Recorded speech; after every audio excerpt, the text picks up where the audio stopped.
soogiddi kuntaalli miliyoonni 40 oomishame gabaatti akka hin dhiyaanne mirkaneessee jira.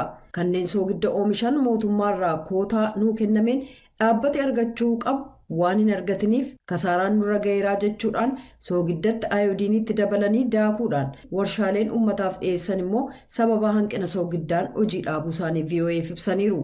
Sababa oomishni hanqateef uummati fayyadamu soogidda kiiloo tokko kan qarshii 3 hanga 5tti bitaa turan amma hanga qarshii 40 baasuun bituuf dirqamuu isaanii ka beeksisan yoo ta'u industiriiwwan soogiddaa akka galiitti gargaaraman rakkoo kanaan miidhamaa jiraachuun ibsameera. Ministeera caasaa daldalaa godinichaatti hoogganaan qindeessa raawwatiinsa hojii damee naannoo sanaa Iyyaasuu Simee'oon VOA'f ibsa kennaniin baatii bitootessaa qabee hanga eebilaa yeroo jiru keessatti soogiddi keessatti oomishamu jedhame naannolee Affaariif Somaalee keessatti waajjirri isaanii qorannoo geggeessuusaaf oomishitootaaf kanneen ayoodiinitti dabaluudhaan daakanii gabaadhaaf dhiyeessanirra rakkoo ga'e mirkaneessuusaa ibsaniiru jedha gabaasi Masfiinarraa. Imala Afrikaa marsaa jalqabaa geggeessuuf Afrikaa kibbaa seenanii jiru. Daawwannaan isaanii inni jalqabaa kan nama gaddisiisu ture sababiinsaas muuziyeemii qabsoo farra apartaayidii keessatti yeroo ijoo ta'e kan nama yaadachiisu daawwatanii jedha gabaasi Keet Baarlet Johannesburg irraa ergame. Ministirichi Bilinkan dilbata kaleessaa muuziyeemii fi yaadannoo Hector Peterson magaalaa Soweetoo jiru kan yeroo tokko pirezidaantii Dimokiraatawaa Afrikaa kibbaa jalqabaa Neelsan Maandeellaan keessa jiraatan daawwataniiru. Muuziyeemiin kun maqaa Hector Peterson jedhamuun kan moggaafame yoo ta'u yeroo fincila Soweetoo bara 1976 irratti rasaasa poolisiin rukutamee kan ajjeefame kan umuriin isaa waggaa 12ti.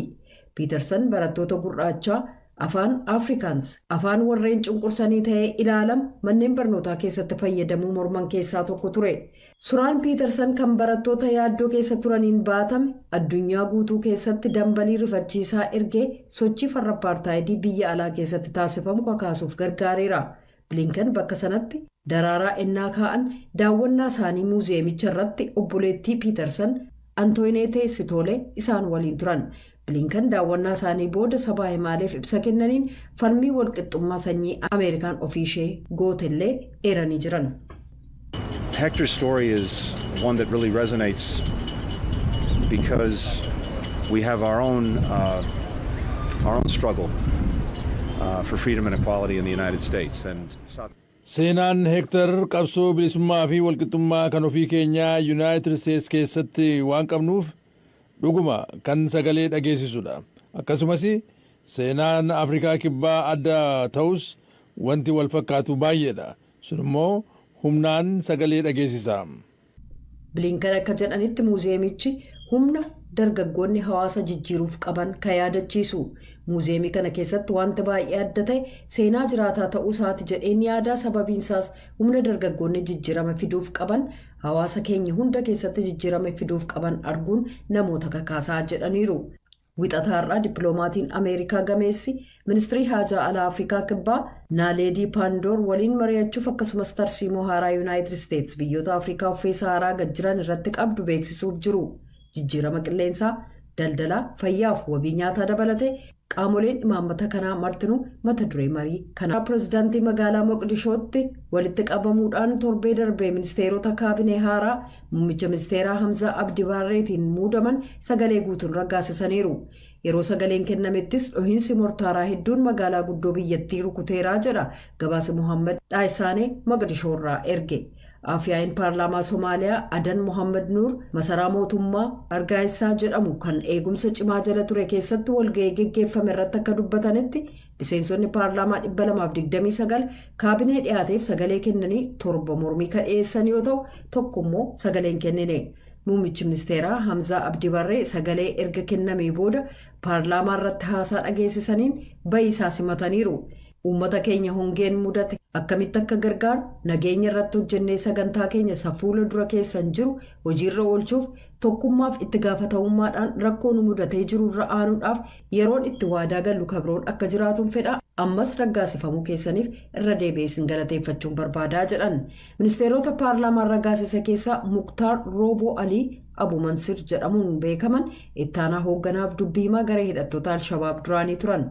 Amma tajaajila dhimma amantii ta'anii himatanii booda muummichi barreessaan tokkummaa mootummoota Antooniyoo Guutarees inspektoroonni sadarkaa addunyaa warshaa niwukileeraa zaapooriiziyaa akka daawwatan gaafataniiru. Haleellaan warshaa niwukilaraa irratti raawwatamu kamiyyuu of ajjeesuudha jechuudhaan Guutarees ibsa gaazexeessotaaf Jaappaan keessatti kennanii dubbataniiru. Yuukireen ammas dilbata darbe Raashaan buufata humna niwukilaraa guddicha Awurooppaa warshaa niwukilaraa zaapooriiziyaa irratti boombii darbatte jechuudhaan himattee Mooskoon shororkeessummaa niwukilaraa irratti bobbaatee jirti jette.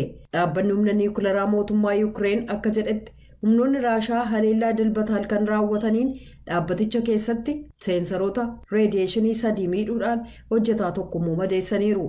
Shororkeessummaan niwukilaraa Raashaa hawaasa addunyaarraa deebii cimaa qoqqobbii industirii niwukilaraa Raashaa fi boba'aa niwukilaraarra kaa'amuu barbaada jechuudhaan pirezidaantiin Yuukireen Volodimiir Zeleniskii Tiwiitara isaanii irratti barreessaniiru. Warshaan kun kan naannoo Raashaan to'attu keessatti argamu jimaata darbees haleellaan irra ga'eera. Mooskoon Islaamaa Gaazaa keessaaf laaffataa ta'e wixata ganama geggeeffamaa akka jiru fakkaata.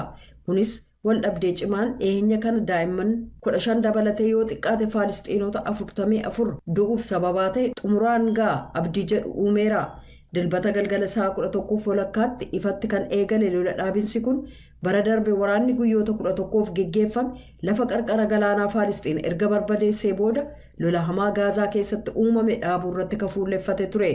Waraana dhaabuu duratti haleellaa rookeettii baay'een kan raawwatame yoo ta'e illee kibba Israa'el keessatti saayiraniin yeroo murtaa'e duraaf booda yeroo muraasaaf sagalee dhageessisuudhaan sa'aatii 4 booda gam lamaanuu waliigaltee kana cabsuu isaanii hin gabaasne. Ibsa dhukaasa dhaabuun erga jalqabee daqiiqaa 3 booda ergameen waraanni Israa'el rookeettii gara naannoo Israa'elitti dhukaafameef deebii kennuudhaan waraanni yeroo ammaa bakka bal'aa kan jihaada Islaamaa Gaazaa keessatti argamu rukutaa jira jedhee jira.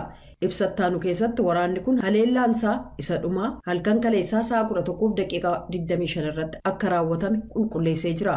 Gamlamaan waraana dhaabuuf walii galan tokkoon isaanii jeequmsa kamiifuu humnaan deebii akka kennan wal akeekkachiisan.